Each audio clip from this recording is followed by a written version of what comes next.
Good morning everyone, welcome back to my channel. आज फिर से मैं अपने ट्विंस का अपडेट दे रही हूँ कि मेरे ट्विंस ना बहुत शैतान हो गए हैं। दोनों मिलके इतनी शैतानी करते हैं कि मुझे उनको ना बांध के रखना पड़ता है।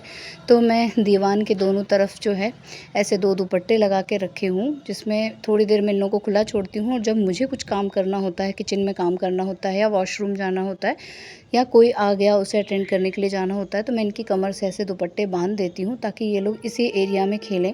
क्योंकि घर के हर कॉर्नर को आप इतना सेफ़ नहीं कर सकते हो। बच्चे जो है पीछे आते हैं, गिर जाते हैं। हालांकि हम लोगों ने ज़मीन पे फ़र्श पे ये मैट बिछा कर रखी है, काफ़ी मोटी है। कई बार ये लोग दीवान से सोफ़े से गिर गए हैं लेकिन इनको चोट नहीं लगी है।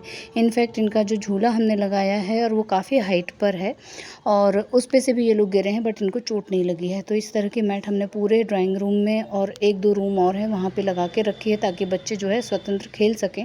लेकिन फिर भी बच्चे बहुत चंचल होते हैं, एक दूसरे को धक्का दे देते हैं, एक दूसरे को पटक के गिरा देते हैं, तो डर लगा रहता है। और हमारे सामने तो ये इतनी शैतानी नहीं करते, लेकिन अकेले में ये बहुत शैतानी करते हैं। तो इनके सारे टॉयज़ ऐसे डलिया में भर के मैं रख देती हूँ। उसके बाद इनको कपड़े से खेलना होता है, इनको घर के बर्तनों से खेलना होता है, इनको बाथरूम की बाल्टी से खेलना होता है। इनके लिए कितने भी खिलौने ले आओ, लेकिन इनको खेलना घर के बाकी के इक्विपमेंट से है जो हम यूज़ करते हैं, उसके लिए ये ज़्यादा एक्साइटेड होते हैं। मैं ऐसे ही करती हूँ, इनके आसपास हर तरह की चीज़ दे देती हूँ जिससे इनको चोट ना लगे और इनको बांध के तब मैं यहाँ से हटती हूँ ताकि मैं निश्चिंत रह सकूँ। और बीच बीच में मैं किचन से इनको देखती रहती हूँ, राउंड लगाती रहती हूँ कि कहीं एक दूसरे को तो कुछ नहीं मार रहे हैं, दुपट्टे में उलझ तो नहीं गए, दुपट्टे को फंसा तो नहीं लिया, या बाथरूम तो नहीं कर ली। शूशू बहुत करते हैं, बारिश का मौसम है तो बार बार इनको शूशू होती है। और मैं डायपर ज़्यादा नहीं पहनाती हूँ, सिर्फ रात के समय मैं डायपर इनको पहनाती हूँ और बाकी टाइम मैं इनको फ्री छोड़ती हूँ। सारे कपड़े ढेर सारे हम लोगों ने ले लिए हैं, कुछ उत्कर्ष के कपड़े भी थे। इसी तरह हम लोगों का चल जाता है। और कई लोग बोलते हैं कि ट्विंस को अपने हाथ से खाने दो, या छोटे बेबीज़ को 6 मंथ के बाद उनको बस प्लेट लगा कर दे दो, उनको खाने दो, खिलाने दो। लेकिन मुझे ये कहीं से भी प्रैक्टिकली ठीक नहीं लगता है कि इसकी जो दलीलें लोग देते हैं कि वो उनकी अपनी अलग पहचान है, उनको चीज़ों को महसूस करने दो, अनाज को छू के वो देखेंगे, स्किन टच होगा, ये होगा, वो होगा, मैस करेंगे, फैलाएंगे। लेकिन हम उस जनरेशन के हैं या हम उस परिवार से आते हैं जहाँ पे एक एक अनाज के दाने का सम्मान किया जाता है। बच्चों का फैलाया हुआ, मैस किया हुआ तो जानवर को ही डाला जाएगा या कचरे में फेंका जाएगा।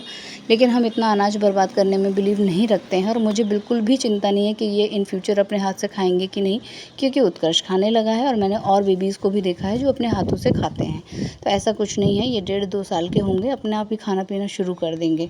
अभी तो इनको कोई भी चीज़ दो तो सबसे पहले उसे फ़र्श पे पोछा लगाते हैं, फेंकते हैं, फिर कहीं जाके एक आध दाना उठा के मुँह में डालते हैं। तो मैं बिल्कुल भी इस चीज़ के पक्ष में नहीं हूँ कि इनको फैलाने दूँ, मैस करने दूँ, क्योंकि मैं अकेले काम करने वाली हूँ। पता चला वो मैस मुझे ही फैला के साफ़ करना है, मुझे ही बच्चों को क्लीन करना है, मुझे ही बच्चों के कपड़े क्लीन करना है, तो ये सब तो नहीं होने वाला। तो मैं बिल्कुल भी इन बातों को सपोर्ट नहीं करती हूँ कि बच्चों को मैस फैलाने दो, खाने को बर्बाद करने दो और उसके बाद वो सीख जाएंगे।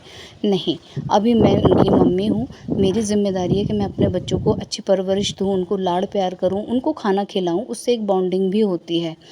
तो मैं इसमें बिलीव करती हूँ और वो हर किसी के साथ खाते हैं, अपनी दादी के साथ खाते हैं, चाचा के साथ खाते हैं, अपने पापा के साथ खाते हैं। उसके अलावा मैं इनको इनके टाइम पे अलग से खिलाती हूँ। तो मैं इसी में बिलीव करती हूँ और उसके बाद ये लोग खूब खेलते हैं, मुझे बहुत अच्छा लगता है देख के। तो मैं तो भैया बच्चों के बचपन को खुद भी इंजॉय करना चाहती हूँ और जितना मैं इनको अपने हाथ से खिलाती हूँ, हमारा कांटेक्ट होता है, वो खिलखिला के हंसते हैं, खाते हैं, मुझे अच्छा लगता है। और मुझे लगता है कि माँ और बच्चों के बीच में ये बॉन्डिंग होना बहुत ज़रूरी है और बाद में बच्चे खुद ही महसूस कर लेंगे, खुद ही मैसअप करेंगे, जो भी करेंगे बाद में करेंगे। 2 साल तक तो मैं बिल्कुल इनको अपने हाथ से ही खिलाने वाली हूँ।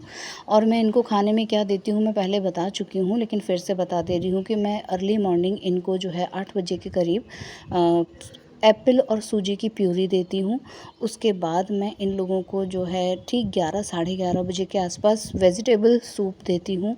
उसके बाद जो है 2:30 बजे के करीब, 2 से ढाई के बीच में जब भी इनको भूख लग जाए, मैं इन लोगों को दाल चावल या दाल रोटी या दाल दलिया, 3 में से कोई भी एक चीज़ देती हूँ।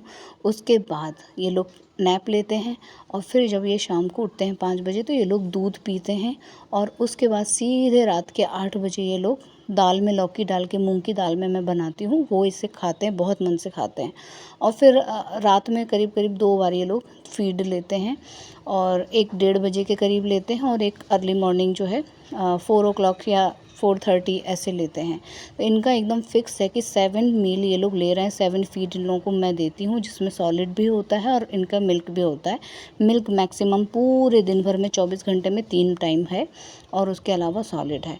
और बच्चे अच्छे से खाते पीते हैं, खाने के बाद ये अच्छे खेलते हैं, तो उससे समझ में आता है। और बच्चों की ग्रोथ भी है, हर महीने इनका 100 ग्राम करीब वज़न बढ़ रहा है, और ये काफ़ी है, क्योंकि डॉक्टर्स का कहना होता है कि बच्चे जब इस समय खूब हाईली एक्टिव होते हैं तो वज़न थोड़ा स्लोली बढ़ता है, इसलिए चिंता की कोई बात नहीं। इन लोगों को विटामिन डी, कैल्शियम और आयरन 3 चीज़ें जो है दी जाती हैं, और एक घुट्टी हमारे जो फैमिली डॉक्टर हैं उन्होंने दी है, पाउडर टाइप की है, चूर्ण टाइप की है, जड़ी बूटी चूर्ण जो होता है वो है, और वो उन्होंने दिया हुआ है कि इनको मिल्क के साथ थोड़ा सा ऐड करके आप पिलाइए, इससे इनकी ग्रोथ भी अच्छी होगी और भूख भी अच्छी लगेगी। तो मैं वो भी दे रही हूँ, करीब करीब 1 से 1.5 महीना हो गया मुझे स्टार्ट किए। तो बस यही मेडिसिन है इनकी एक्स्ट्रा।